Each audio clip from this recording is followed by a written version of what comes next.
Анашым! 17 жасар Гүлжан бар даусымен айқайлап, өртеніп жатқан үйіне қарай жүгірді. Бірақ дәл сол сәтте бір бейтаныс жауынгер оның қолынан тартып жерге құлатты. Артынша тарсылдаған мылтығын естілді.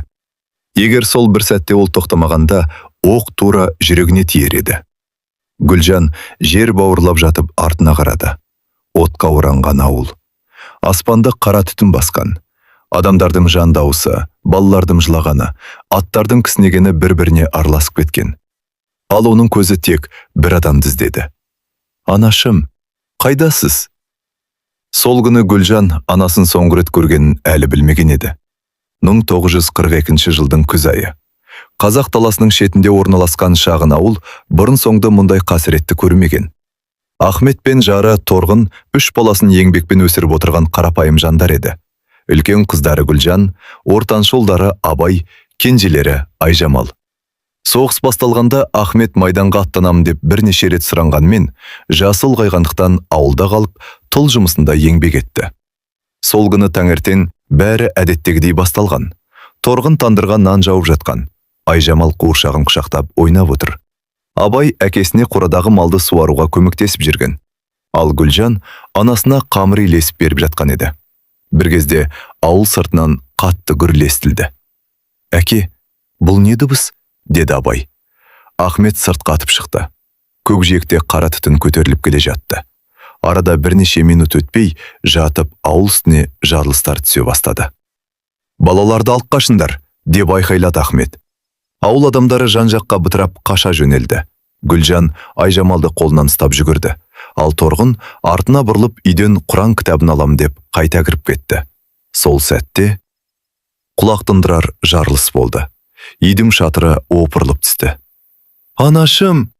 Гүлжанның жан дауысы бүкіл даланы жаңғыртты.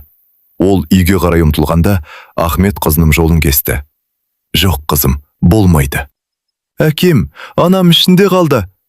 Қашындар, балаларды алып кет. Ахметтің бұл қызына айтқан соңғы сөз екенін ешкім білген жоқ. Осы кезде қаруланған жау әскері ауылға кіріп келді. Адамдарды бір жерге айдап, қарсыласқандарды атып жатты. Гүлжан Абай мен Айжамалды жоғалтып алды. Жан-жағына қараса, еш қайсысы көрінбейді. Абай, Айжамал! Ол айқайлаған сайын даусын жарылыстар басып кетіп жатты. Бір мезетте арқасынан біреу қатты итерді. Гүлжан жерге құлады. Қолына темірдей суық саусақтар жармасты. Ол бұрылып қарағанда бейтаныс жау әскері мылтығын кезеп тұр екен. Гүлжан бар күшін салып бұлқынғанмен құтыла алмады. Оның айналасында тағы бірнеше жас қызды байлап әкетіп бара жатты. Гүлжан соңғы рет туған ауылына көз салды.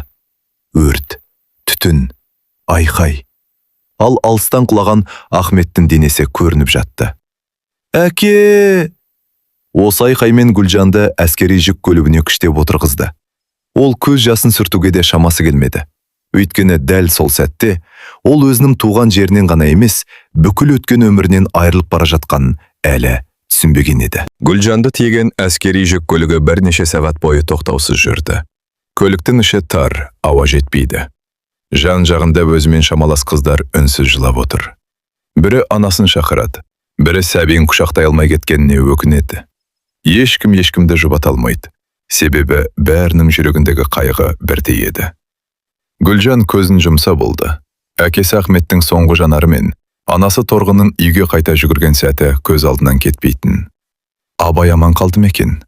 Айжамал қайда жүр екен? Ол іштей қайта-қайта дұға оқыды. Күн батқанда көлік биік сым темірмен қошалған үлкен лагердің алдына келіп тоқтады. Қақпа үстінде бөтен тілде жазылған тақтай ілулі тұр. Жауынгерлер қыздарды бір-бірлеп түсіріп қатарға тұрғызды. Сәл ғана қателік жібергендерді мылтықтың дүмімен ұрып жатыр. Гүлжан қорыққаннан басын көтеруге де батпады. Оларды ескі ағаш бараққа кіргізді. Іші ызғар. Еденде ғана сабан төселген. Төсек жоқ, көрпе жоқ, тек суық. Барақтың бір бұрышында жасы елілер шамасындағы қазақ әйелі үнсіз отыр екен. Гүлжан оның қасына жақындады. Сіз қазақсыз ба? Деп сыбырлады. Әйел басын көтеріп көзіне жас алды. Иә, қызым. Қазақтың үнін естіген Гүлжан өзін ұстай алмай жылап жіберді. Әйел оны бауырына қысты. Атым кім? Гүлжан. Менің атым Күләй. 3 жылдан бері осындамын. Гүлжан шошып кетті. 3 жыл? Иә. Бұл жерден кетеміз деп үміттенгендердің көбі кете алмады. Осы сөз Гүлжанның жүрегіне қанжардай қадалды. Ол сонда ғана бұл жерге бір күнге емес, белгісіз уақытқа әкелінгенін түсінді. Таң ата бере барақтың есігі тарс ашылды. Жауынгерлер бәрін сыртқа айдап шықты. Таңғы ас дегендері бір тостаған сұйық көже мен кішкентай қара нан. Аштықтан әлі қалжырамаған Гүлжан нанын бірден жемек болды. Сол кезде Күләй оның қолын ұстап қалды. Бәрін бірден жеме. Неге? Кешке дейін басқа ештеңе бермейді. Гүлжан нанның жартысын қалтасына салып қойды. Аз уақыттан кейін тұтқындарды ауыр жұмыс қалып кетті. Бірі тас тасиды, бірі ор қазады, бірі ағаш кеседі. Гүлжан өмірінде мұндай ауыр жұмысты көрмеген. Күн еңкейгенше қолы қанап, аяғы дірілдеп әрең тұрды. Бір сәтте қарсы беттен өтіп бара жатқан тұтқындардың арасынан бір таныс дауыс естілгендей болды. Гүлжан! Ол жалт қарады. Бірақ жауынгерлер ер адамдарды басқа жаққа айдап әкетіп бара жатты. Жоқ, маған елестеген шығар. Гүлжан өзін жұбатқысы келді. Бірақ жүрегі әлденені сезгендей қатты соғып тұрды. Сол дауыс. Тура ағасы емес, тура Абайдың дауысына ұқсайтын еді. Сол түні Гүлжан көзіле алмады. Құлағынан кетпеген жалғыз ғана үн бар еді. Гүлжан! Жоқ, бұл мүмкін емес. Ол өз-өзін жұбатуға тырысты. Абай басқа жаққа қашып кеткен шығар. Бәлкім ауылда қалған шығар. Әлде... Одан әрі ойлауға жүрегі дауаламады. Тамата лагерь қайтадан тіріліп кетті. Қақпалар ашылып, тұтқындарды кезекпен жұмысқа айдай бастады. Гүлжан бүгінде тас тасушылардың қатарына қосылды. Күн көтерілген сайын шаршау күшейе берді. Қолының керісі сыдырылып, алақаны қанап кеткен. Бірақ ешкімнің тоқтауға құқығы жоқ. Бір мезетте қарсы жақтан ер адамдар колоннасы өтіп бара жатты. Гүлжан амалын тауып басын көтеріп қарады. Жүздері жүдеп кеткен, киімдері жыртық, аяқтарында ескі етік. Олардың арасынан бір жігіт кенет тоқтай қалды. Көзі шарасынан шыра Гүлжанға қарап тұр. Екеуінің жанары түйісті. Апа! Бұл жолы Гүлжан анық естіді. Ол жүрегінің дүрсілін тоқтата алмай қалды. Абай! Бұл расымен оның туған інісі еді. Бірақ Абай бұрынғы 15 жасар бала емес. Бірнеше күннің ішінде есейіп кеткендей. Беті күнге күйген, өғы салбыраған, көзіндегі балалықтың орнына мұң ұялаған. Гүлжан жүгірмек болды. Дәл сол сәтте жау әскері Абайдың арқасынан мылтықтың дүмімен қатты ұрды. Абай жерге тізерлей құлады. Жоқ, ұрмаңдар деп айқайлады Гүлжан. Ол да жүгіре бергенде екі жауынгер қолынан ұстап тоқтатты. Ол мені мінім, өтінемін. Бірақ ешкім тыңдамады. Абай орнынан әрең тұрып, тағы да артына бұрылды. Екеуінің көздері тағы бір рет түйісті. Сол сәтте Абай екі қолын кеудесіне қойып, ақырын ғана басын изеді. Бұл олардың бала кезден түсінетін белгісі еді. Мен аманмын. Гүлжан көз жасына еріп берді. Кем дегенде Абай тірі екен. Бұл оның соңғы үміті болатын. Кешке бараққа оралғанда Гүлжан алғаш рет аздап болса да тынышталды. Күләй апа оның жүзіне қарап: «Бір жақсы хабар болған сияқты ғой, қызым», деді. Гүлжан бәрін айтып берді. Күләй күрсініп: «Аллаға шүкір, ең болмаса бір туысым тірі екен. Осы үміт сені аман алып қалады. Бірақ Айжамал ше? Тірі шығар. Әкем мен анам ше?» Күләй үнсіз қалды. Жауап беруге батылы жетпеді. Ертеңіне лагерде күтпеген оқиға болды. Бірнеше тұтқын қашуға әрекет жасаған екен. Барлық тұтқынды алаңға жинады. Қашқандарды жұрттың көзінше саппа тұрғызды. Гүлжан олардың арасында кешегі ғана өзімен бірге жұмыс істеген жас жігітті танды. Жігіт ештемеден қорықпағандай тік қарап тұр. Лагерь бастығы бірдеңе деп айқайлады. Келесі сәтте мылтық дауысы жаңғырып кетті. Бір емес, екі емес, бірнеше рет. Гүлжан көзін жұмып алды. Айналадағы әйелдердің сылағаны мен айқайы лагерді басына көтерді. Сол сәтте ол бір нәрсені анық түсінді. Бұл жерден тірі шығу керемет бақыт еді. Ал өзі мен Абайдың тағдыры әлі талай сынақтан өтетінін ол кезде білмейтін. Қашуға әрекет жасаған тұтқындардың атылғанын көргеннен кейін лагердің іші тіптен үнсіз қалып кетті. Ешкім сөйлеспейді, ешкім күлмейді. Тек ауыр күрсініс пен түнде шыққан сыбыр ғана естіледі. Гүлжан сол түні тағы ұйықтай алмады. Көз алдына анасы торғыным жалынға оранған үйге қайта кірген сәті келе берді. Мүмкін анам аман қалған шығар.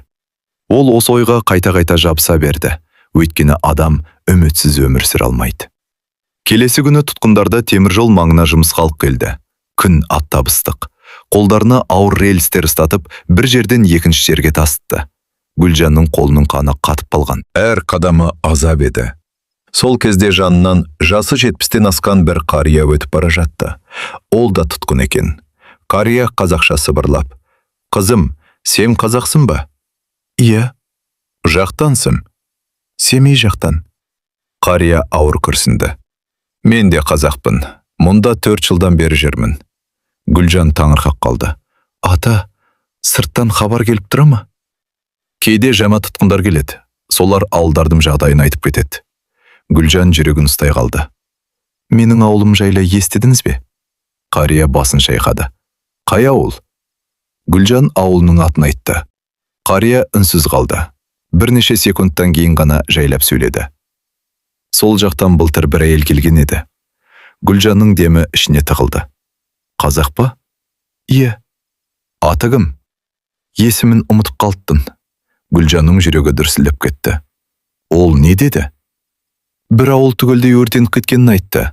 Кейбір адамдар тірі қалыпты, кейбірі жан жаққа босып кеткен». Гүлжанның көзінен жас парлап кетті. «Демек, тірі қалғандар болғаны ғой?» «Иә, болған». Осы бір ауыз сөз оның жүрегіне үміт сыйлады. Кешке қарай тұтқындарды лагерге қайтарды. Гүлжан бараққа кіре бергенде, бір күзетші оның атын атап айқайлады. «Гүлжан, ол селк ете қалды». Жауынгер қолмен басқа барақты көрсетті. Гүлжанның жүрегі зу ете түсті. Не болды екен? Жазалай ма? Әлде? Ол үнсіз соңынан ерді. Барақтың есігі ашылғанда ішінде жараланған тұтқындар жатыр екен. Солардың арасында жерге сүйеніп отырған бір жігіт ақырын басын көтерді. Бұл Абай еді. Оның маңдайы жарылып, беті көгеріп кеткен, ерні қан, бірақ көзі тірі. «Апа!» Гүлжан жүгіріп барып, бауырын құшақтап жылады. «Абай, жаным менім». Абай әлсіз ғана жымиды. «Мен сені енді көрмеймін» деп қорықтым. Гүлжан оның шашынан сипап отырып: «Біз тірі қаламыз, міндетті түрде елге қайтамыз, Айжамалды да табамыз, анамызды да іздейміз». Абай үнсіз қалды. Біраздан кейін ақырын ғана: «Апа, мен саған бір нәрсе айтуым керек». «Не болды?» Абай көзін төмен салды. Даусы дірілдеп шықты. «Әкемді өз көзіммен көрдім». Гүлжанның жүрегі тоқтап қалғандай болды. «Ол мені құтқармақ болды». Абайдың көзінен жас сорғалап ақты. «Бірақ олар әкемді дәл менің көз алдында атып тастады». Гүлжан үнсіз қатып қалды. Дүние төңкеріліп кеткендей болды. Әкесінің енді ешқашан оралмайтынын сол сәтте ғана анық түсінді.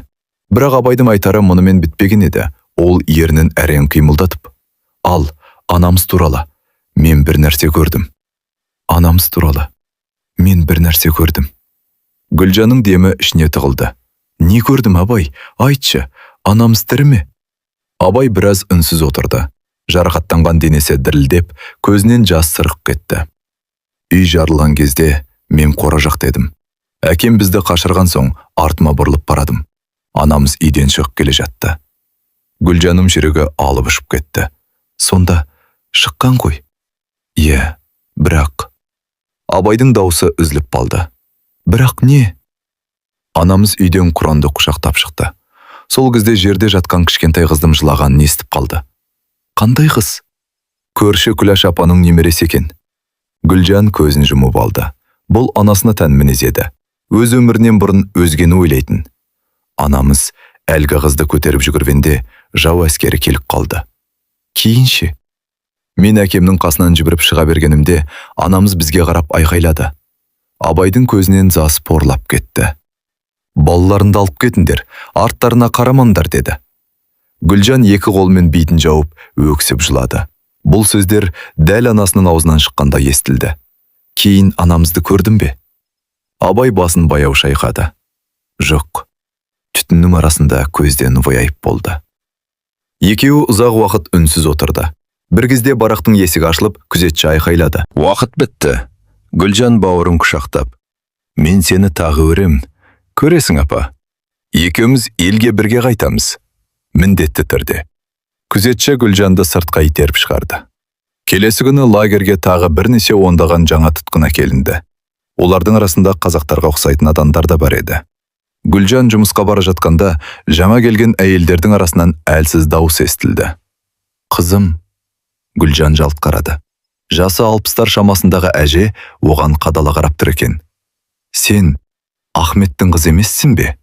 Гүлжанның жүрегі зу етті. Иә, сіз әкемді танисыз ба? Әже көзіне жас алды. Танимын қызым, біз көрші ауылданбыз. Анамды көрдіңіз бе? Айтыңызшы. Әже ауыр күрсінді. Соңғы рет көрдім. Гүлжанның тізесі дірілдеп кетті. Қайда? Сендерді іздеп жүрген. Тірі болды ма? Иә, бірақ. Гүлжанның жүрегі тағы қысылды. Не болды? Әже айналасына қарап алды. Күзетшілер жақын жүр, сыбырлап қана айтты. Анаңды жау тірідей алып кеткен. Гүлжан естігеніне сене алмады. Не дейсіз? Мен өз көзіммен көрдім. Қолын байлап, басқа көлікке отырғызды. Демек? Иә қызым, сол күні анам өлмеген. Гүлжанның көзінен қуаныш пен мұң аралас жас төгілді. Жылдар бойы жүрегін жеген сұрақтың жауабын енді ғана естіді. Торғын тірі болған, бірақ ол қазір қайда? Тірі ме, әлде тағдыр оны басқа жаққа айдап әкетті ме? Осы сұрақ енді Гүлжанның бүкіл өмірін өзгертетінін ол әлі білмейтін еді. Сол күннен кейін Гүлжанның жүрегінде қайтадан үміт оянды. Анам тірі болған. Осы бір ауыз сөз оның бар азабын жеңілдеткендей еді. Бірақ бір сұрақ маза бермеді. Қазір қайда? Түн ортасы. Лагердің іші жым-жырт. Тек күзетшілердің аяқ дыбысы ғана анда-санда естіледі. Гүлжан көз ілмей жатыр. Кенет барақтың есігі сықырлап ашылды. Ішке Күләй апа ақырын кірді. Гүлжан, ояншы. Не болды? Дыбыс шығарма. Менімен жүр. Екеуі барақтың артындағы ескі қоймаға қарай жайлап өтті. Қараңғыда бірнеше қазақ тұтқыны жиналып отыр екен. 2 қария, 3 әйел, 4 ер адам. Олардың ішінде Абай да бар. Гүлжан бауырын көріп қуанып кетті.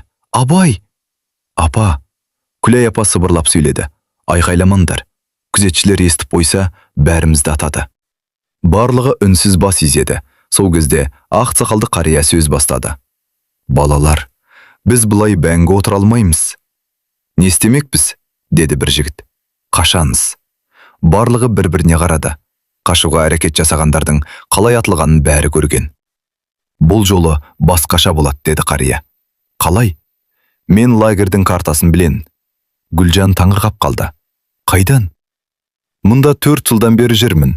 Әр күзетшінің ауысатын уақытын жаттап алдым. Абай бірден. Мен барамын. Жоқ, деді Гүлжан. Апа, бұлай өмір сүргенше. Жоқ, дедім. Абай үнсіз қалды. Қария сөзін жалғастырды. Барлығымыз емес, тек 4 адам шығады. Қалғандар ше? Кейін. Бір сәт үнсіздік орнады. Содан кейін Күләй апа ақырын. Бір жаңалығым бар. Барлығы оған қарады. Кеше жаңа тұтқындар келді. Сосын, солардың арасында бір әйел бар. Гүлжан елең ете қалды. Не болды? Ол сендердің ауылдарыңды біледі екен. Рас па? Иә. Анам туралы айтты ма? Күләй апа ауыр күрсінді. Айтты. Гүлжанның жүрегі тағы алып ұшты. Не деді? Торғында жау офицерлері басқа қалаға алып кеткен дейді. Басқа қалаға? Иә. Ол тірі ме екен? Әйелдің айтуынша Күләй апа сөзін аяқтай алмай қалды. Айтыңызшы. Торғын соңғы рет бір ауруханада көрінген екен. Гүлжанның жүрегі лүпілдеп кетті. Демек, иә, ол әлі тірі болуы мүмкін. Сол сәтте қойманың сыртынан аяқ дыбысы естілді. Барлығы бірден үнсіз қалды. Есік тарс ашылды. Ішке 2 қарулы күзетші кіріп келді. Бірі қолындағы шамды бәрінің жүзіне түсіріп шықты. Сосын айқайлады. Ешкім орнынан қозғалмасын. Екінші күзетші қолындағы қағазға қарап. Гүлжан, Абай, екеуіңде сыртқа шығыңдар. Екеуі бір-біріне үрейлене қарады. Түн ортасында оларды не үшін шақырды? Екеуі сыртқа шыққанда лагер бастығы күтіп тұр екен. Ол қазақша білмесе де, Гүлжанға қадала қарап мысқылдай жымиды. Сосын аудармашы арқылы бір ауыз ғана сөз айтты. Ертеңнен бастап екеуің бірге болмайсыңдар. Гүлжанның жүрегі су ете қалды, ал Абайдың жүзінен қан қашып кетті. Ертеңнен бастап екеуің бірге болмайсыңдар. Аудармашының осы сөзі Гүлжанның құлағында жаңғырттырып қалды. Неге? Деді ол дірілдеген дауыспен. Бізді қайда барасыңдар? Лагерь бастығы оның сөзін түсінбесе де, жүзіндегі қорқынышты көріп, мысқылдай күліп қойды. Аудармашы салқын үнмен. Ертең таңертең ер адамдардың бір тобы басқа лагерге жөнелтіледі. Гүлжан бірден Абайдың қолынан ұстап алды. Жоқ, оны алып кетпеңдер. Абай да әкесінің қолын қысып тұр. Ол үнсіз еді, бірақ көзіндегі қорқыныш бәрін айтып тұрған. Ол әлі бала ғой, деді Гүлжан көз жасына ерік беріп. Аудармашы басын шайқады. Мұнда ешкімнің жасы сыр алмайды. Таң атқанша Гүлжан ұйықтай алмады. Барақтың бұрышында отырған Абайға қайта-қайта қарай береді. Бала кезінде дәл осылай ұйықтайтын. Басын қолына қойып, бүктетіліп жататын.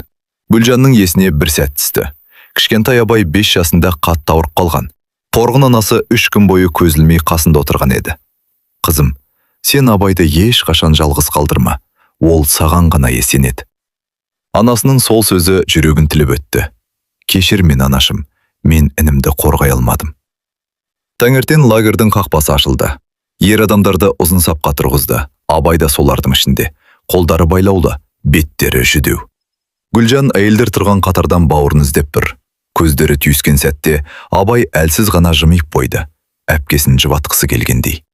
Бірақ өзі де көз жасын әрең ұстап тұрған. Гүлжан шыдай алмады. Саттан жүгіріп шығып, Абайға қарай ұмтылды. Абай! Екі күзетші оны ұстап алды. Жіберіңдер, ол менің інім. Ол бар күшімен бұлқынғанымен босана алмады. Абай да алға ұмтылды. Бірақ оның қолындағы шынжыр тартып қалды. Апа, жылама, мен тірі қаламын. Бұл оның соңғы сөзі болды. Келесі сәтте күзетші Абайды итеріп жіберді. Ұзын колонна баяу қозғала бастады. Гүлжан тізерлеп отырып қалды. Көз алдынан туған інісі алыстап бара жатты. Бір кезде Абай артына бұрылып, оң қолын жүрегіне қойды. Бұл олардың бала кезден бергі белгісі еді. Мен сені ұмытпаймын. Гүлжан да дәл солай қолын жүрегіне қойды. Мен де сені күтемін, інім. Абай кеткеннен кейін лагерь бұрынғыдан да суық болып кеткендей көрінді. Гүлжан енді өзін мүлде жалғыз сезінді. Күләй апа ғана оны жұбатуға тырысатын. Үмітіңді үзбе, қызым. Егер оны басқа лагерде өлтіріп тастаса ше? Олай деме. Мен одан айырылып қалудан қорқамын. Күләй апа үндемеді. Өйткені соғыс кезінде ешкім ешкімге ештеңеге кепіл бола алмайтын. Кешке қарай лагерге әскери жүк көлігі келіп тоқтады. Оның ішінен бірнеше әйелді түсірді. Әйелдердің бәрінің үсті басы шаң, беттері жүдеп кеткен.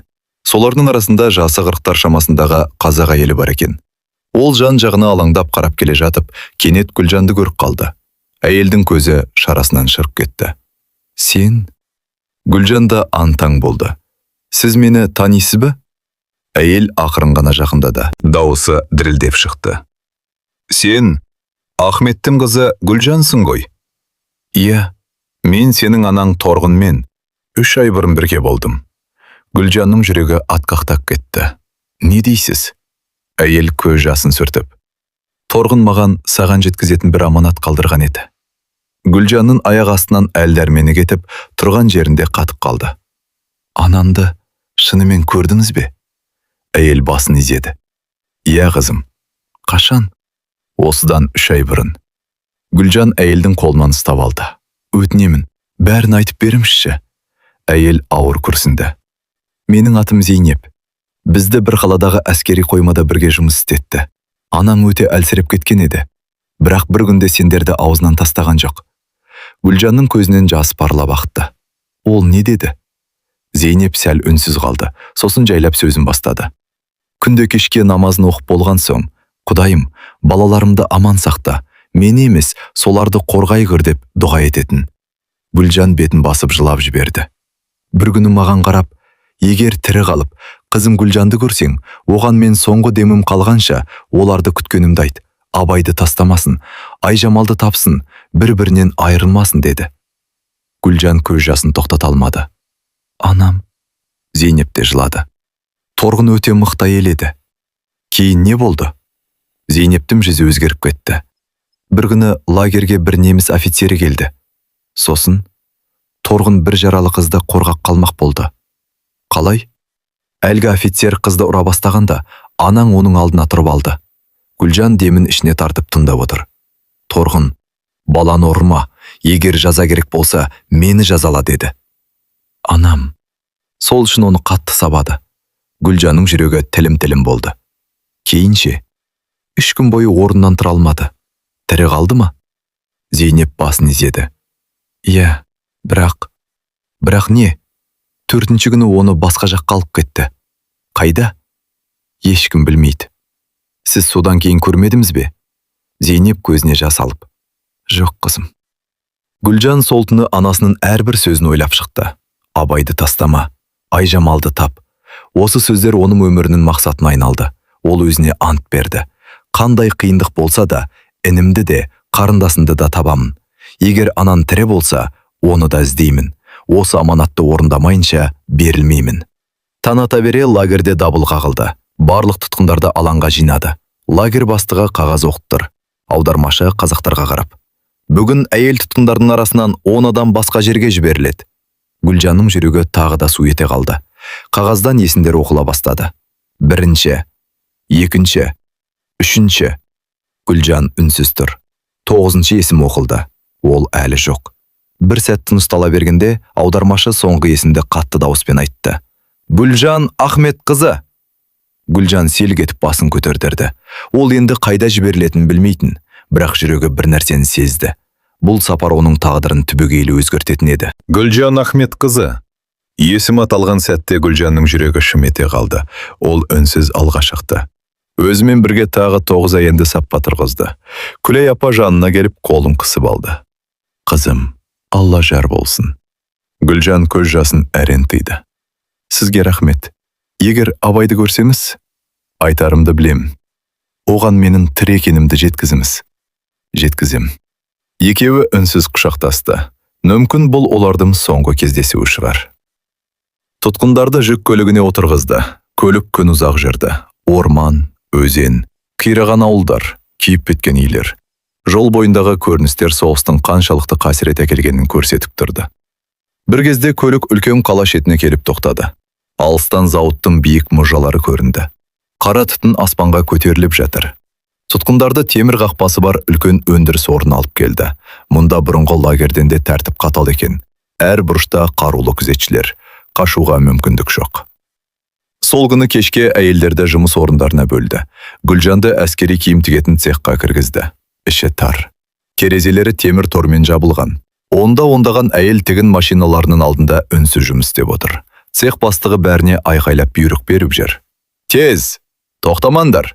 Кім қателессе тамақ алмайды. Гүлжан бұрын тігін тігіп көрмеген. Бірнеше рет инені дұрыс сала алмай қалды. Цех бастығы келіп, оның қолынан жұлып алды. Жұмыс істей алмайсың ба? Ол қолындағы сызғышпен Гүлжанның қолынан тартып жіберді. Гүлжан үнсіз ғана тістеніп қалды. Жыламады.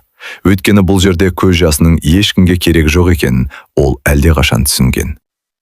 Түскі үзілісте әйелдер бір бұрышқа отырып, қара су мен кішкентай нан бөлігін жеді.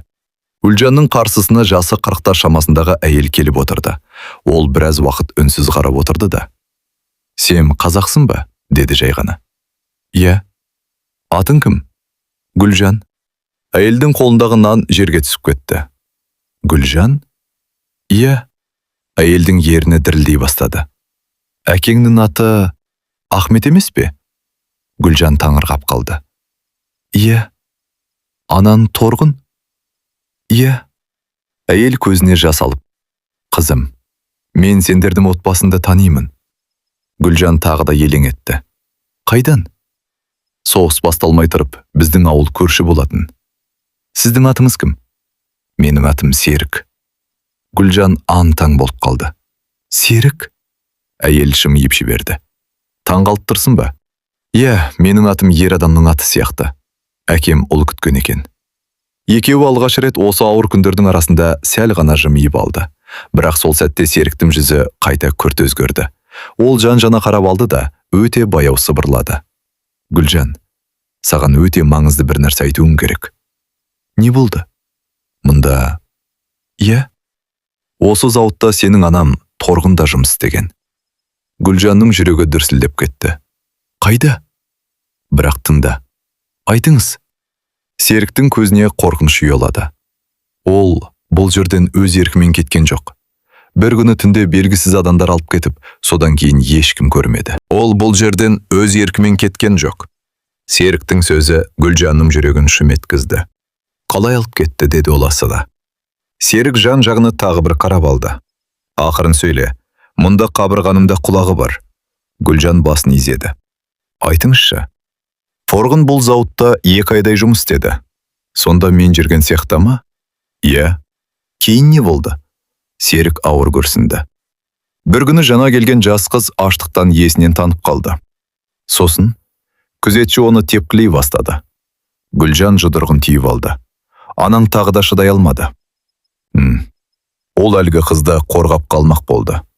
Әдет сол еді. Иә. Басқаның қайғысын өзінікінен бұрын ойлайтын. Серік көзін төмен түсірді. Сол үшін оны бәрінің көзінше ұрып соқты. Гүлжан көз жасын тыя алмады. Кейін кешке қарай бір офицер келді. Не істеді? Торғынды аты жөнімен шақырды. Ол қайдан білді? Білмеймін. Анам кетті ме? Иә. Қайтып келді ме? Серік үнсіз қалды. Осы үнсіздіктің өзі жауап еді. Сол түні Гүлжан ұйықтай алмады. Ол анасының отырған орнын елестетіп шықты. Мүмкін дәл өзі отырған орындықта отырған шығар. Мүмкін дәл осы терезеден далаға қараған шығар. Кенет оның көзі цехтың ең алыс бұрышына түсті. Ескі ағаш шкафтың артына ақмақ матаның бір шеті қыстырылып қалыпты. Жұмыс аяқталған соң бәрі сыртқа шыққанда Гүлжан байқатпай сол жерге барды. Матаны ақырын суырып алды. Бұл жай ғана мата емес еді.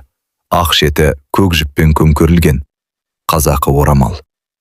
Гүлжанның жүрегі дүрсілдеп кетті. Ол бұл орамалды бірден таныды. Жоқ. Қолы қалтырай бастады. Орамалдың бұрышында қызыл жіппен кішкентай ғана өрнек тігілген. Бұл өрнекті Торғын өзі салатын. Балаларының киіміне де дәл осылай кесте тігетін. Бұл анамның орамалы. Гүлжан орамалды кеудесіне қысып үнсіз жылады. Бірақ орамалдың ішінде бір нәрсе бар сияқты сезілді. Ол бұрышын ақырын ашты. Ішінен өте кішкентай қағаз шықты. Қағаз сарғайып кеткен. Дірілдеген қолмен жайлап жазуын оқи бастады. Жазу анық қазақша еді. Гүлжан, егер осыны оқып тұрсам, Гүлжанның көзінен жас парлап ақты. Бұл анасының өз қолымен жазған хаты болатын. Ол арғарай оқуға оқталған сәтте дәл артынан қатты дауыс естілді. Сен не істеп тұрсың? Гүлжан жалт бұрылды. Есіктің алдында зауыт бастығы мен 2 қарулы күзетші тұр екен. Ал оның қолындағы хатты олар да байқап қалған еді. Сен не істеп тұрсың? Зауыт бастығының зілді даусы цех ішін жаңғыртып жіберді. Гүлжанның жүрегі дүрсілдеп кетті. Ол еш ойланбастан қағазды алақанының ішіне қысып, орамалды көйлегінің ішіне тығып жіберді. Күзетші жетіп келіп, оның қолынан тартып қалды. Қолыңды аш. Гүлжан үндемеді. Аш дедім. Күзетші оның саусақтарын күшпен жазып жібермек болды. Бірақ дәл сол сәтте Серік орнынан атып тұрды. Тоқтаңыз, ол ештеңе алған жоқ. Ескі шүберекті ғана жинап жүрген. Зауыт бастығы Серікке ашулы көзбен қарады. Сен үндеме. Ол Гүлжанның қалтасын, жеңін, киімін түгел тінтті. Бірақ хатты таба алмады. Өйткені Гүлжан қағазды жұдырығының ішіне бүктеп, жараланған алақанның астына жасырып үлгерген еді. Бастық біраз қарап тұрды да. Егер тағы біргеңе жасырғаныңды көрсең тірі қалмайсың деп айқайлады. Сосын күзетшілермен бірге шырып кетті. Есіктің жабылғанын күткен Гүлжан тізерлеп отыра кетті. Денесі қалшылдап тұр. Серік жанына келіп, Құдай сақтады. Иә, хатты аман алып қалдың ба? Гүлжан жайлап алақанын ашты. Қағаз мыжылып қалғанмен аман екен. Оқы. Қазір емес. Неге? Мұнда қауіпті. Серік басын изеді. Дұрыс айтасың. Сол түні Гүлжан бәрі ұйықтаған соң ғана көрпесінің астына кірді. Кішкентай ғана қағазды жайлап жазды. Қағаздың әр әрпі таныс еді. Бұл анасы Торғынның қолтаңбасы.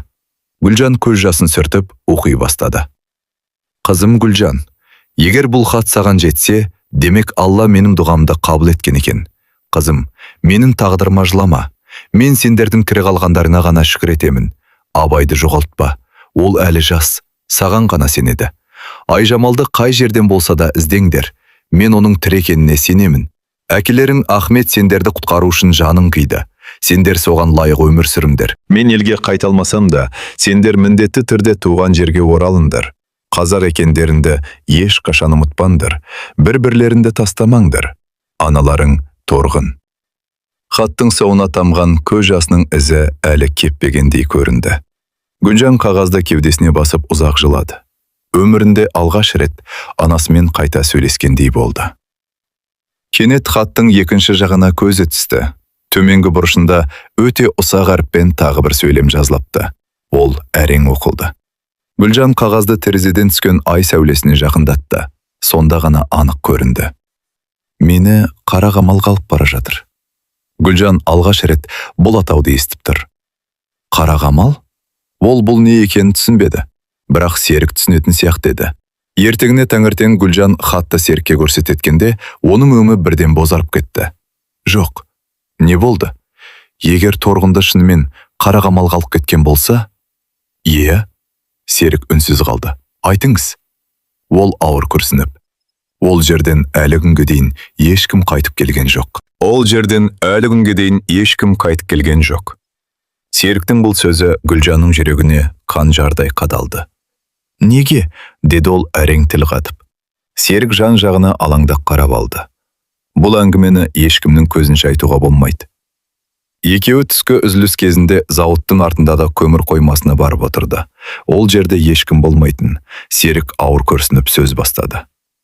Қара қамал деген түрме емес. Онда не? Ол жерге ерекше тұтқындарды апарады. Қандай тұтқындарды? Бағынбайтындарды, басқаларды қорғайтындарды, қашуға көмектесті деп күдіктенгендерді. Гүлжаным жүрегі шым ете қалды. Анан дәл сондай адам еді. Сондықтан қорықтырмын. Ол жақта не істейді? Серік үнсіз қалды. Біраздан кейін ғана жайлап айтты. Естігенім бойынша адамдарды күндіз-түні ауыр жұмысқа салады. Тамақ өте аз береді. Ауырып қалғандарға ем жоқ. Гүлжан көзін жұмып алды. Бірақ не болды? Кейбіреулер сол жерден басқа лагерлерге ауыстырылған дейді. Демек тірі қалуы мүмкін ғой? Серік нақты жауап бере алмады. Алла біледі. Сол күні кешке зауытқа жаңа жұмысшылар әкелінді. Олардың арасында қарт кісі де бар екен. Шашы аппақ, беті әжімге толы, бірақ жанары өткір. Күзетшілер кетісімен әлгі қария Гүлжанға жақындады. Қызым, иә ата? Сен Ахметтің қызысың ба? Гүлжан таңырқап қалды. Иә, сіз әкемді қайдан танисыз? Біз бір ауылдың адамдарымыз. Гүлжан орнынан атып тұрды. Рас па? Иә. Әкем туралы бірдеңе білесіз бе? Қарияның көзіне жас келді. Соңғы рет соғыс басталған күні көрдім. Не болды? Әкең бірнеше баланы құтқарып қалды. Балаларды? Иә. Қалай? Жау әскері ауылға кіргенде, ол балаларды жыраның ар жағына өткізіп жіберді. Гүлжан үнсіз тыңдап тұр. Соның ішінде қария тоқтап қалды. Кім болды? Сенің қарындасың Айжамалда болған. Гүлжанның жүрегі зу етті. Айжамал? Иә. Ол тірі қалды ма? Мен өз көзіммен көрдім. Кейінше бір әйел оны құшағына алып, ауылдан алып шығып кетті. Қандай әйел? Танымаймын. Қай жаққа кеткенін көрдіңіз бе? Жоқ. Гүлжанның көзінен жас парлап кетті. Осы уақытқа дейін Айжамалдың тірі екеніне тек үміттеніп келген. Ал енді оның расымен аман қалғанын естіді. Сол түні Гүлжан ұйықтай алмады. Абай тірі. Айжамал да тірі болған. Ананың соңғы хаты менде. Бәлкім бұл бәрі бекер емес шығар. Бәлкім Алла оларды қайта қауыштыруды жазған шығар. Осы оймен көзі ілініп кеткен еді. Бірақ түн ортасында барақтың есігі тарс ашылды. Күзетші айғайлап. Гүлжан, жинал! Не болды? Сұрақ қойма. Қайда барам? Күзетші оның қолына кісен сала бастады. Гүлжанның жүрегі шым ете қалды. Мені қайда барасыңдар? Күзетші суық үнмен бір ғана сөз айтты. Қара қамалға. Осы екі сөзді естігенде Гүлжанның бойын мұздай қорқыныш биледі. Серік алыстан бәрін көріп тұр екен. Ол жүгіріп келмек болды, бірақ күзетші оның кеудесінен итеріп жіберді. Артқа! Серік үндей алмады. Тек көз жасын әрем ұстап, Гүлжанға қарап қалды. «Берілме», деді ернін ғана қимылдатып. Гүлжан үнсіз басын изеді. Қолына кісен салынған 4 әйелді қара түсті жүк көлігіне отырғызды. Терезесі жоқ, іші қараңғы. Көлік бірнеше сағат тоқтамай жүрді. Жолдың ой шұңқырына түскен сайын әйелдер бір-біріне соғылып жатты. Ешкім сөйлемеді. Әркім өз талдырын ойлап кеткен. Гүлжан ғана көйлегінің ішіне тығып қойған анасының хатын сипалап отырды. «Анашым, егер тірі болсаңыз, мені күтіңіз». Түс ауа көлік тоқтады. Кемір қақпаның сықыры естілді. Бірнеше иттің үрген дауысы шықты. Сосын күзетшілер айқайлай бастады. «Түсіңдер!» Гүлжан жерге түскен бойда айналасына қарады. Биік тас қабырғалар, 4 бұрышында күзет мұнарасы, қос қабат темір сым. Есігінің үстінде ешқандай жазу жоқ, тек қара бояумен салынған белгі ғана тұр. Тұтқындар бұл жерде бекерге қара қамал демеген екен. Оларды үлкен аулаға алып келді. Аулада 100-ден аса тұтқын үнсіз жұмыс істеп жүр. Бірі тас жарады, бірі ауыр бөрені көтереді, бірі жер қазады. Көпшілігінің үсті басы қан, кейбірі аяқта әрең тұр. Гүлжан мұндай сұмдықты бұрын көрмеген. Сол сәтте жанындағы егде әйел сыбырлап: «Қызым, иә? Егер тірі қалғың келсе, не істеуім керек? Ешкіммен ұрыспа. Ешкімге сенбе. Ең бастысы». Әйелдің даусы дірілдеп кетті. «Жылама». «Неге?» «Мұнда көз жасынды көрсе, олар сені әлсіз деп есептейді». Кешке қарай тұтқындарды бараққа кіргізді. Бұл жердегі барақ бұрынғысынан да нашар еді. Терезесі жоқ, іші дымқыл, төбесінен су тамшылап тұр. Гүлжан өзіне орын іздеп жүріп, бұрышта отырған өте арық әйелді байқап қалды. Әйелдің шасына ақ кірген, бақы төмен салбырап отыр, қолдары жара, беті көгерген. Бірақ бір нәрсе Гүлжанның назарын аударды. Әйелдің оң қолында кішкентай ғана күйік ізі бар екен. Дәл сондай күйік ізін ол бала кезінен жақсы білетін. Өйткені анасы нан жауып жүргенде қолын күйдіріп алған еді. Гүлжанның жүрегі тартылдап қоя берді. Жоқ. Ол ақырым жақындай түсті. Әйел әлі басын көтерген жоқ. Гүлжанның аяқтары дірілдеп кетті. «Анашым?» Әйел селк етіп басын көтерді. Екеуінің көздері түйісті. Бірақ әйел бір сәт үнсіз қарап тұрды да, басын баяу шайқады. «Қателестім, қызым. Даусы бөтен еді. Бұл торғын емес». Гүлжанның жүрегі тағы бір рет үзіліп кеткендей болды.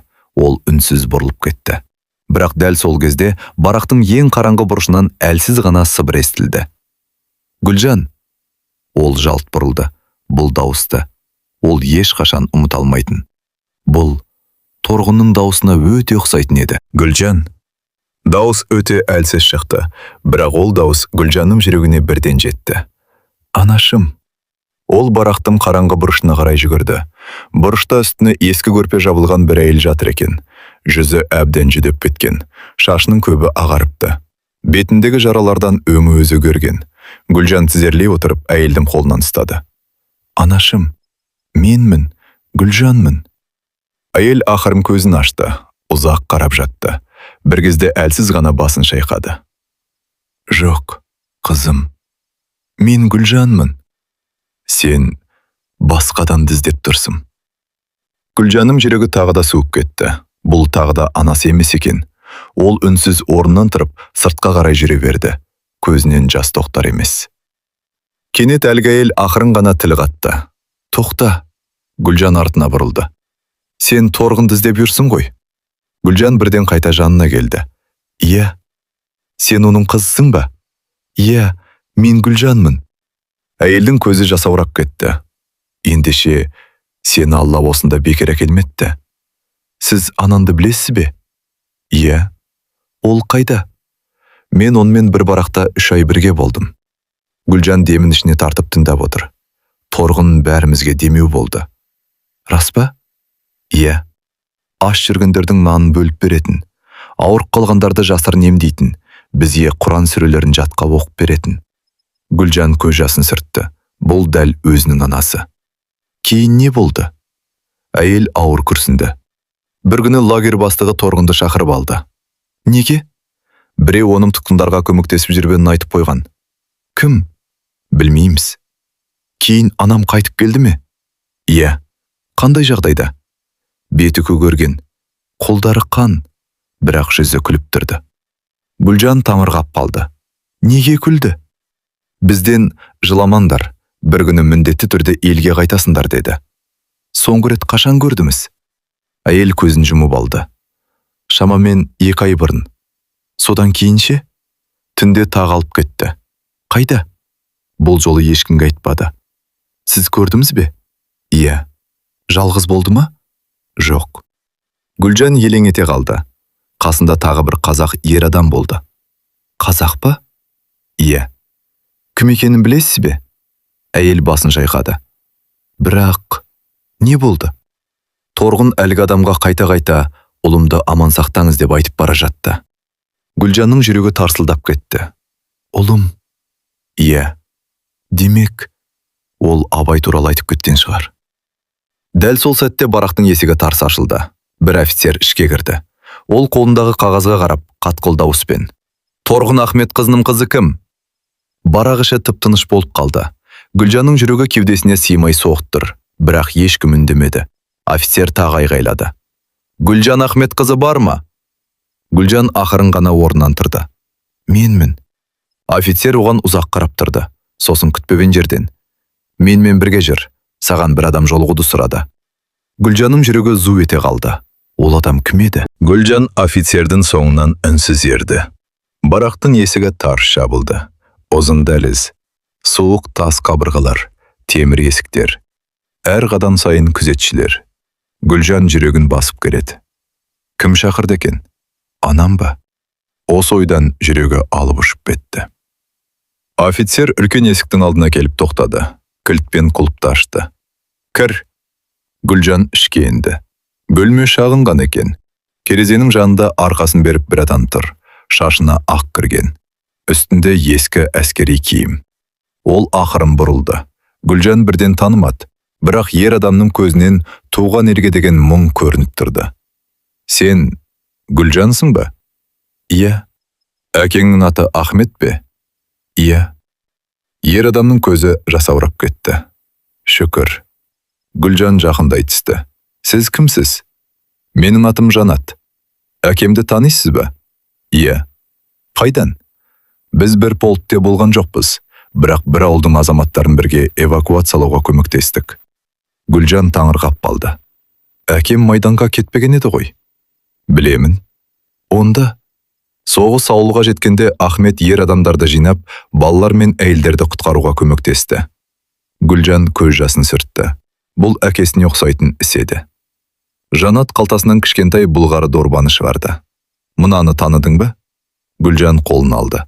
Дорбаның сыртында көк жіппен А әрпі кестеленген. Ол дірілдеп кетті. Бұл... Иә, әкемнің дорбасы. Ол маған тапсырған. Гүлжанның көзінен жас сорғалап ақты. Қашан? Соңғы рет тірі көрген күнімде. Не деді?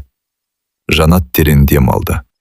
Ол, егер балаларым аман қалса, мынаны өз қолдарына бер. Ішіндегі зат оларды туған жеріне қайтарады деді. Гүлжан дорбаны ақырын ашты. Ішінен кішкентай күміс жүзік шықты. Тағы бір бүктелген қағаз және кішкентай ғана сурет. Суретте Ахмет пен Торғын жас кездерінде күлімдеп тұр. Ортасында кішкентай Гүлжан. Қолында сәби Айжамал. Ал жанында күлімдеп тұрған кішкентай Абай. Гүлжан суретті кеудесіне қысып жылады. Қағазды оқы, деді Жанат. Гүлжан оны жайлап ашты. Ахметтің аны жазуы екен. Балаларым, егер осы хат қолдарына тисе, демек мен сендерді қайта көре алмадым. Бір-бірлерінен айырылмаңдар. Анаң Торғын қандай жағдайда болса да сендерді іздейді. Ал егер біз оралмасақ, туған жерге қайтып, біздің шаңырағымызды қайта тіктеңдер. Қазақтың шаңырағы еш қашан құламасын. Гүлжан көз жасын тоқтата алмады. Сол сәтте Жанаттың жүзі күрт өзгерді. Ол есікке қарап тымтай тыңдады. Сосын Гүлжанға сыбырлап: Ағақтымыз. Не болды? Мен саған ең маңызды шындықты әлі айтқан жоқпын. Қандай шындық? Жанат Гүлжанның көзіне тіке қарап: Торғын тірі. Гүлжанның демі тоқтап қалғандай болды.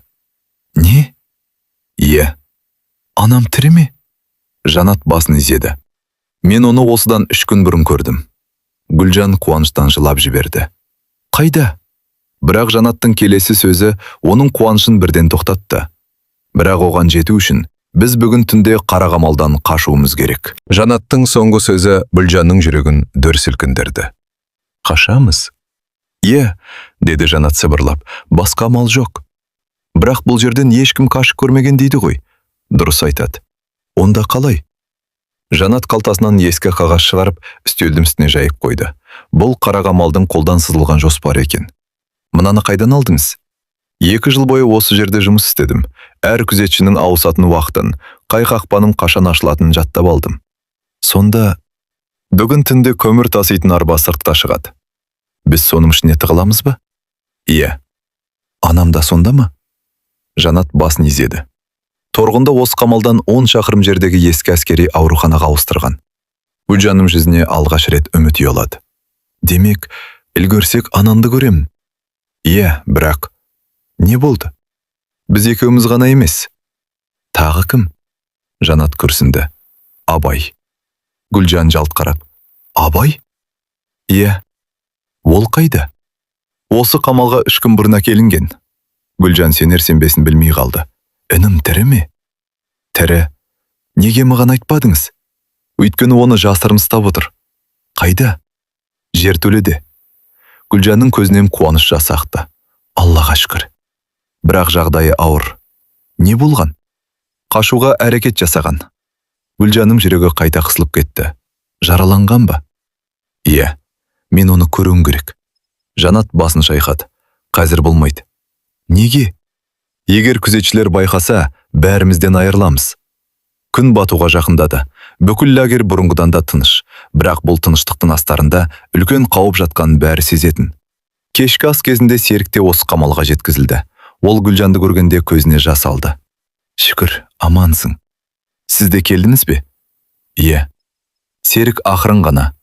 Бүгін түнде бәрі шешіледі. Гүлжан басын изеді. Анамды құтқарамыз. Иә. Абайды да. Иә. Түн ортасы. Жаңбыр себелей бастады. Бұл олардың жолын жеңілдететін еді. Күзетшілер жаңбырдан тығылып, мұнараларда сирек көріне бастады. Жанат жайлап белгі берді. Төртеуі үнсіз жүгіріп көмір қоймасына жетті. Сол жерде көмір тиеген үлкен арба тұр екен. Тез, деді Жанат. Бәрі көміргін астына жасырына бастады. Дәл сол сәтте арт жақтан әлсіз дауыс естілді. Апа! Гүлжан селк етіп бұрылды. Қараңғылықтың арасынан әрең жүрген бір жігіт көрінді. Беті көгерген, киімі қан. Бірақ сол жанарда Гүлжан бірден таныды. Абай! Абай сүрініп барып әпкесінің құшағына ағылады. Апа, мен келдім. Гүлжан бауырын қысып құшақтады. Жаным, сен тірісің. Бірақ дәл сол сәтте қамалдың үстінен дабыл үні жаңғырып кетті. У-у-у! Мұнаралардағы прожекторлар бірден жанып, бүкіл ауланы жарыққа бөледі. Күзетшілер жан-жақтан айқайлай бастады. Қашқындар! Қашқындар! Жанат жан ұшыра айқайлады. Жүгіріңдер! Жүгіріңдер! Жанаттың айқайы естілген бойда төртеуі жан-жаққа емес, алдын ала келісілген бағытқа қарай ұмтылды. Аспанды жарып прожекторлар жанды. Иттердің үрген даусы бүкіл қамалды жаңғыртты. Тоқтаңдар! Артынша мылтық даусы естілді. Тарс, тарс! Оқ аяқтарының астындағы жерді бұрқ еткізіп жатыр. Гүлжан Абайдың қолынан мықтап ұстап алған. Жіберме мені, апа. Ешқашан жібермеймін. Жаңбыр күшейіп жер батпаққа айналған. Бұл оларды баяулатқанмен, күзетшілердің де соңынан қуын қиындатты. Жанат алда жол бастап келеді. Серік арт жақтан айналаны бақылап келеді. Тезірек! Ана жақта орман бар. Төртеуі қалың ағаштың арасына кіріп үлгерді. Орман іші қап-қара. Жаңбыр жапырақтарға соғылып, аяқ дыбысын жасырып тұр. Біраз жүгірген соң Абай тоқтай қалды. Апа! Даусы әлсіреп шықты. Не болды? Абайдың аяғының астынан қан ағып жатқанын Гүлжан енді ғана байқады. Сен жараланғансың. Абай жерге отыра кетті. Қашып шыққанда... Қашан? Күзетші оқ атты. Жанат тізерлеп отырып жараны қарады. Оқ балтырын тесіп өткен екен. Құдайға шүкір, сүйекке тимеген. Серік дереу көйлегінің етегін жыртып, таңғыш жасады. Абай, шыда. Шыдаймын. Абай тісін тістеп отыр. Бірде-бір рет ыңырсыған жоқ. Гүлжан оның маңдайынан сипады. Сен өте батырсың, інім. Абай әлсіз жымиды. әкем сияқты болғым келеді. Бұл сөз бәрінің жүрегін ауыртып жіберді. Бір сағаттай жүргеннен кейін олар ескі ағаш үйдің жанына келді. Үйдің төбесі шөгіп қалған, терезесі сынған. Жанат есікті ақырын ашты. Бүгін түнді осында өткіземіз. Қауіпсіз бе? Бір кезде орманшы тұрған үй, көп жылдан бері бос. Барлығы ішке кірді. Үйдің іші суық болғанымен, сырттағыдан жылырақ еді. Серік кішкентай шам жақты. Гүлжан сол кезде ғана Жанаттың иығынан қан ағып тұрғанын көрді. Сіз жараланғансыз. Жанат күлімсірегендей болды. Ештеңе емес. Қалай ештеңесі емес? Оқ жанап өткен. Бірақ Серік жараны көргенде өңі өзгеріп кетті. Бұл жанап өткен шара емес. Не болды? Оқ иығында қалып қойған. Жанат үндемеді. Ол бәрін түсініктіреді. Дәл сол кезде есіктің сыртынан ат тұяғының дыбысы естілді. Бәрі үнсіз қалды. Терезеден қараған Серіктің жүзі бозарып кетті. Бізді тауып алған. Кімдер? Қамалдың күзетшілері емес. Онда кім? Серік сыбырлап қана айтты. Жау әскері түгел орманды қоршап жатыр. Ал дәл сол сәтте есікті біреу қатты тоқпақтай бастады. Тарс, тарс, тарс. Ескі үйдің есігі қайта-қайта тарсылдай бастады. Іштегілердің еш қайсысы дыбыс шығармады. Гүлжан Абайды құшағына қысып отыр. Жанат қабырғаға сүйеніп ауыр дем алып тұр. Иығынан аққан қан көйлегін қызылға бояп кеткен. Серік терезенің кішкентай саңылауынан сыртқа тағы бір қарап алды. Жаңбырдың астында 5-6 аттадан тұр екен. Қолдарында қару, беттері анық көрінбейді. Бізді іздеп келгендер, деді ол сыбырлап. Тағы да есік тарсылдады. Аш, болмаса бұзамыз. Бейтаныс дауыс қатты шықты. Гүлжан қорыққаннан көзін жұмып алды. Жанат аға, енді не істейміз? Жанат үйдің артқы қабырғасын көрсетті. Артында жертөле бар. Егер олар кірсе, сендер сол жаққа түсесіңдер. Ал сіз ше? Мен бөгіп тұрам. Жоқ, басқа амал жоқ. Гүлжан басын шайқап, біз сізді тастап кетпейміз. Жанат алғаш рет жылы жымиып қойды. Әкең Ахмет те дәл осылай айтқан еді. Гүлжан елең ете қалды. Әкемді соңғы рет қашан көрдіміз? Соғыс басталған күні. Ол қандай еді? Жанат бір сәт үнсіз қалды.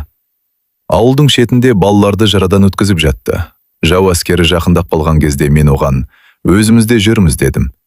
Әкем не деді? Алдымен балалар аман қалсын. Менің жанымның құны солардан артық емес деді. Гүлжан көз жасын сүртіп үлгермеді. Ол нағыз әке еді. Иә, соңғы деміне дейін сендерді ойлады. Осы кезде есікке балтамен соққы жасалды. Тарс, ағаш қақ айырылып пісті. Кіріп келеді, деді Серік. Жанат ескі мылтықты қолын алды. Естерінде болсын, егер мен қазір десем, артқы есіктен қашасыңдар. Ал сіз, мен сендерді қуып жетемін. Бірақ Жанаттың өз даусынан ақ, оның бұған өзде сенбейтіні байқалып тұрды. Тағы бір соққы. Тарс. Есік жартылай ашылып кетті. Сырттан бірнеше қарулы адам ішке лап қойды. Жанат мылтығын көтерді. Бірақ дәл сол сәтте сырттан бір қарияның даусы естілді. Тоқтаңдар, ешкім атпасын, бұлар өз адамдарымыз. Үйдің іші тып-тыныш болып қалды. Жаңбыр астынан ақ сақалды қария кіріп келді. Ол Гүлжанға ұзақ қарап тұрды, сосын көзіне жас алып. Сен Ахметтің қызы Гүлжансың ғой? Гүлжан аң-таң болды. Иә, бірақ сіз кімсіз? Қария ақырын ғана бас киімін шешті. Мен сенің әкеңнің майдандағы ем жақын досы едім. Ал Торғын қазір қайда екенін білетін жалғыз адамда менмін. Торғын қазір қайда екенін білетін жалғыз адамда менмін. Гүлжан бір қадам алға басты. Не дедіңіз? Қария басындағы тымағын шешіп, жауыннан су болған сақалын сипады. Қызым, менің атым Нұрдәулет. Сіз әкеңді қайдан танисыз? Біз көрші ауылда өстік. Әкең Ахмет екеуміз бала күннен дос едік. Гүлжанның көзі жасаурап кетті. Әкем туралы айтып беріңізші. Уақытымыз аз, қызым.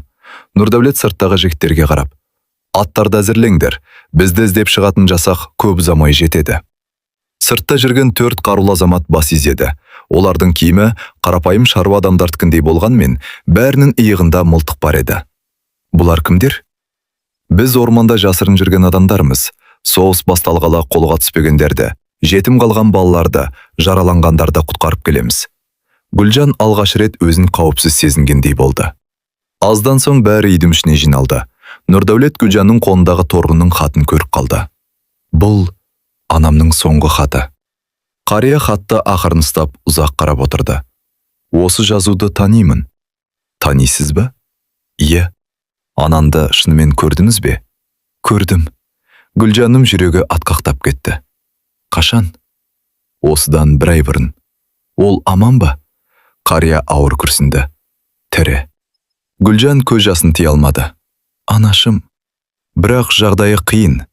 Неге? Ол жараланған. Қатты ма? Иығынан оқ тиген. Гүлжан екі қолмен бетін басты.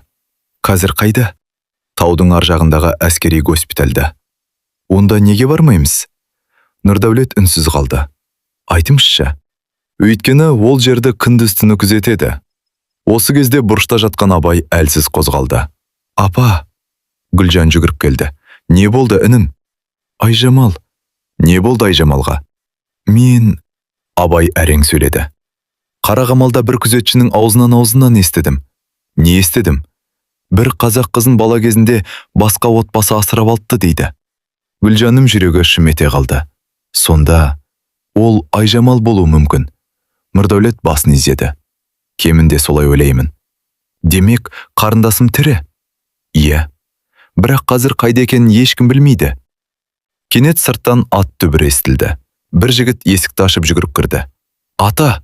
Не болды? Жау әскері орманға кіріп келді. Қанша адам? 15 шақты. Нұрдәулет орнынан атып тұрды. Бізде уақыт қалмады. Ол Гүлжанға қарап. Қызым, бүгін екі жолдың бірін таңдайсың. Қандай жол? Бірінші жол Абайды қауіпсіз жерге алып кетеміз. Ал екіншісі? Дәл қазір әскери госпитальға барып, анан торғынды құтқаруға тырысамыз. Гүлжан үнсіз қалды. Алдында ең ауыр таңдау тұр еді. Үйдің сырты ат тұяғының төберіне толып кетті. Нұрдәулет тағыды. Қызым, кеш шешім қабылды. Гүлжан еш ойланбастан Абайға қарады. Інісі өңі бозарып жатса да, әпкесіне күлімсіреуге тырысты. Апа, мен үшін уайымдама. Жоқ, інім. Біз анамызды алып қайтайық. Бірақ сен, мен тірімін. Анам жалғыз қалмасын. Гүлжан бауырын құшақтап, маңдайынан сүйді. Алла сені сақтасын. Нұрдәулет екі жігітке бұрылды. Абайды қауіпсіз жерге апарыңдар. Екі азамат Абайды көтеріп, орман ішіндегі жасырын соқпақпен алып кетті. Абай кетіп бара жатып артына бұрылды. Апа, мен сені күтемін. Көтінім, біз анамызды алып қайтамыз. Төртеуі атқа мініп, қараңғы түнді жарып тауға қарай шаба жөнелді. Жаңбыр басылған. Ай сәулесі ғана әлсіз жарық беріп тұр. Бір сағаттан кейін олар шағын әскери госпитальдің маңына жетті. Төңірек тыныш. Тек екі күзетші ғана қақпа алдында тұр екен. Нұрдәулет ақырын. Біз артқы жақтан кіреміз. Олар қоршалды айналып өтіп, керезесі сынық ескі ғимаратқа кірді. Іште жаралы адамдар ымырсып жатыр. Гүлжанның жүрегі атқақтап соғып келеді. Анашым. Бөлмелердің бірін ашты, екіншісін ашты. Үшіншісінде де торғын жоқ. Ең соңғы бөлменің есігі сықырлап ашылды. Төсекте әлсіреп жатқан әйел терезеге қарап отыр екен. Шашына ақ түсіп біткен, өғы таңулы. Дауысты естігенде ақырын бұрылды. Гүлжанның көзіне жас толып кетті. Бұл жолы қателеспеді. Анашым. Торғын қызын көргенде алғашында сенбей қалды. Көзіне қайта-қайта қарады. Еріне дірілдеп. Гүлжан, деді. Е, анашым, мен келдім. Торғын орнынан тұрмақ болды, бірақ шамасы жетпеді. Гүлжан жүгіріп барып анасының құшағына басты. Екеуі ұзақ уақыт үнсіз жылады. Қызым, тірі екенсің. Анашым, сізді іздеуден бір күнде тоқтаған жоқпын. Абайжан ше? Тірі. Айжамал? Оны да табамыз, анашым. Торғын қызын маңдайынан сүйді. Алла дұғағамда қабыл етті. Көп ұзамай Нұрдәулет пен жігіттер торғынды госпитальдан жасырын алып шықты. Олар ормандағы жасырын тұраққа жеткенде Абай анасына қарай ақсаңдап жүгірді. Анашым. Торғын ұлым құшағына қысып, көз жасын тоқтата алмады. Балам, мен сізді енді ешқашан жоғалтпаймын. Соғыс аяқталғаннан кейін араға бірнеше ай салып, Гүлжан Торғын және Абай туған ауылына оралды. Ауыл күлге айналғанымен, олар әкесі Ахметтің шаңырағы тұрған жерге қайта үй тұрғызды. Ахметтің рухына Құран бағыштап, оның ерлігі бүкіл елге үлгі болды. Жылдар бойы Айжамалды іздеді. Ақыры, көп жылдан кейін оның да аман қалғанын біліп, бөтен отбасында өссе де, туған бауырлар бір-бірімен қауышты. Гүлжан кейін Нұрдәулеттің тобында бірге болған Жанатқа тұрмысқа шықты. Соғыстың жарасы жүректерінде мәңгі сақталды. Бірақ олар бір нәрсені ешқашан ұмытпады. Отбасы бір-бірінен айырылмаса, үміт ешқашан өлмейді. Құрметті көрермен, бұл оқиға сізге әсер етсе, арнамызға тіркеліп, бейнеге лайк басып, пікір алдыруды ұмытпаңыз. Осы түрлі оқиғалардан қандай ой түйдіңіз? Құрметті көрермен, егер бұл әңгіме сіздің жүрегіңізге әсер етіп, соңына дейін қызығып көрген болсаңыз, арнамызға міндетті түрде тіркеліп, осы бейнеге лайк басуды ұмытпаңыз. Пікірге өз ойыңызды жазыңыз. Сіз Гүлжанның орнында болсаңыз, дәл осындай сынаққа төтеп бере алар ма едіңіз? Сіздің әрбір лайк, пікір және қолдауыңыз жаңа әсерлі әңгімелердің жарық көруіне үлкен мотивация береді. Арнамызға тіркеліңіз, лайк басыңыз, пікір қалдырыңыз, қоңыраушаны қосуды ұмытпаңыз. Келесі әсерлі әңгімеде аман есен жүздескенше.